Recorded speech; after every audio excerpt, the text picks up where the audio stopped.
欢迎来到新闻频道，明星们很高兴您订阅了该频道。胡歌、梅开二度蓄谋已久，正在央视一套热播，腾讯视频全网首播的《县委大院》集结了一众演技派全明星阵容，其中列场之后，睽违5年再次出演电视剧的胡歌，无疑是关注的焦点。一个会演戏的偶像，自带海派、精致感的明星，如何让人相信他就是一个中国最基层的县委干部，进而生活流地表达真实关声，并破解一个个民生问题？胡歌交出的答卷就是这部作品能否走入观众心里的钥匙。近日，胡歌接受《北京青年报》采访，解答了他从红极一时的梅长苏到最没有主角光环的梅小哥之间梅开二度的所思所感。二度合作恐生蓄谋已久的双向奔赴，北青报伪装者琅琊榜之后，市场上经常流传各种邀请您加盟的项目，有的也不乏是优质的制作，但是您却故意放慢了脚步。能不能说说您在这期间的心路历程？胡歌，说实话，我并没有停下自己的脚步，只是没有经常出现在大众的视野里罢了。至于快和慢，我想每个人都有自己的节奏，乌龟的快，在兔子眼里肯定是慢的，但在故事里定义又不一样了。北青报最终选择了县委大院，哪个因素影响力更大一些？县委书记这个对你来说很有新鲜感的角色本身，还是孔生导演团队老搭档的亲切归属感？胡歌，这是一次蓄谋已久的双向奔赴，除了挑战和归属感，被选为梅小哥的扮演者，对我来说荣誉感更多一些。北青报跟孔生导演再度合作，不变和变化的分别是什么？胡歌，我很少看到孔导这么疲惫的状态，天气、年纪、拍摄难度、压力各方面的原因吧，让我每次在片场看到这位可爱的老顽童都会有一些心疼。最近从宣传到播出，我们几乎看不到孔导的身影。他就是这样的人，试了拂衣去，深藏功与名。曾担心精致化为人物体态加入疲惫和无力感。北青报县委书记不仅对大多数观众比较陌生，跟您的生活圈子更是格外遥远吧？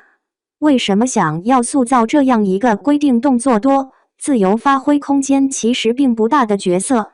胡歌，我希望观众通过这部剧能和我们一起走进这个熟悉又陌生的群体，看到大院内外的平凡和日常，看到干群关系的维系需要彼此更多的理解和包容。北青报对于梅小哥这个县长造型上如何贴近？更重要的是您赋予了他哪些个性化的动作或者行为？胡歌，在是否落地像不像的问题上，我自己也纠结过，也担心所谓的精致化。从角色内心出发，结合剧情的推进，我在梅小哥的体态上加了一些疲惫和无力感。很多时候他是孤独又无奈的，得不到支持和理解。同时他在生活中对母亲、妻子疏于关爱，他身上会有一些中年人的两难。北青报，您如何描述梅小哥这个人物？目前播出的几集看到的是他的骨子里非常执着，但待人接物又非常温和，做人留有余地，对爱人也是体谅包容对方的强势性格。您是如何给他画像的呢？胡歌，如您所说，梅小哥在工作中有破釜沉舟的勇气和排除万难的决心，否则他将寸步难行。用世俗意义的眼光来看，他是一个理想、天真的人。环保、医疗、土地流转、规模化种植这一系列的问题决策，用剧中台词来讲，不是梅小哥该考虑的，他也解决不了。但他说很多事情如果为了政绩就难，要是出发点是为了人民，就一点都不难。他喜欢跑步，每天看似都在环形的轨迹上重复往来，没有观众，没有加油助威，没有终点线，也没有领奖台，他是一个孤独的跑者，但内心始终坚毅笃定。作为一个破局的改革者，他需要这份勇毅前行的力量。没有主角光环，充分了解基层干部的艰辛与不易。北青报，这是一部群戏，梅小哥在其中穿针引线。这样的创作过程跟以往电视剧有什么不同？胡歌，从表演来讲是没有不同的。或许梅小哥是我演过的所有角色里最没有所谓主角光环的一个。3个月的拍摄，我就像在大院里体验了一次生活，充分了解了基层干部的艰辛与不易。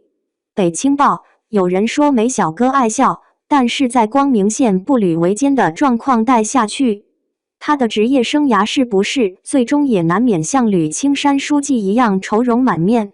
胡歌，吕书记有愁容满面吗？我觉得他一直都是泰然自若。